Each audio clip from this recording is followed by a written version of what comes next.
Une fois Sum tombé et son anneau récupéré, une petite fée drôlement avisée eut la bonne idée d'aller le léguer à l'archifée de l'été.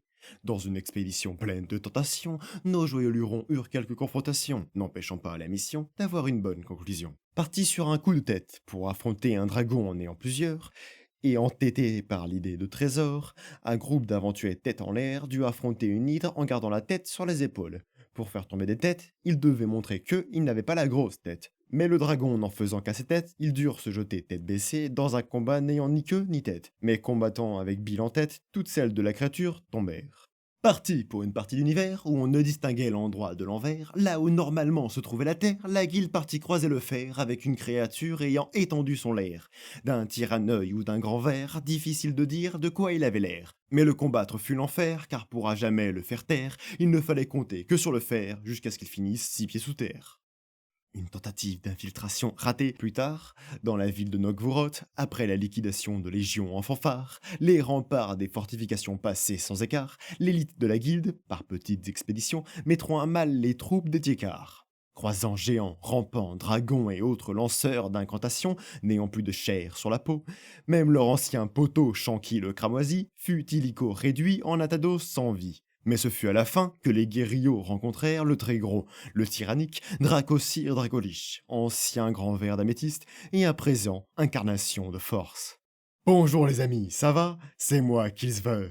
Vous voulez venir voir mon ancienne forge? Ça me fait plaisir, c'est super, en avant!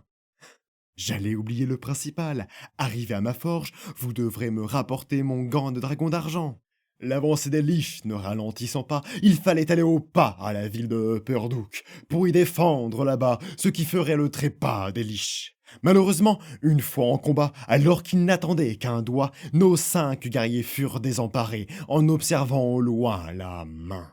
5 doigts pour un combat, c'est beaucoup, même après coup. Alors, une fois un minimum sécurisé, nos fiers aventuriers prirent leurs jambes à leur cou, sans oublier de tout faire exploser. Avec les conseils d'un grand oiseau doré, une troupe chaudement équipée s'en alla grelotter dans une grande randonnée. Cherchant dans ces montagnes escarpées le manoir de l'Homesse dorée, ce furent eux qui y furent trouvés, et qui reçurent hospitalité d'os bien préparés. Après la nuit passée et s'être bien régalés, tout en ayant visité ce qui devait être un musée, les invités purent contempler le dragon doré, roi de la noblesse dorée, qui put rassurer les aventuriers sur ses volontés de refuser de s'allier aux Maccabées. Une troupe de débutants, missionnée par le chatoyant Oryx alla avec bienveillance, chercher et retrouver un héros d'antan. Certaines rumeurs les conduisant chez divers paysans, jusqu'à ce qu'un grondement sonna l'arrivée de puants, de rampants et autres morts-vivants. Heureusement, ce vaillant héros de l'ancien temps se révéla pour défendre les vivants.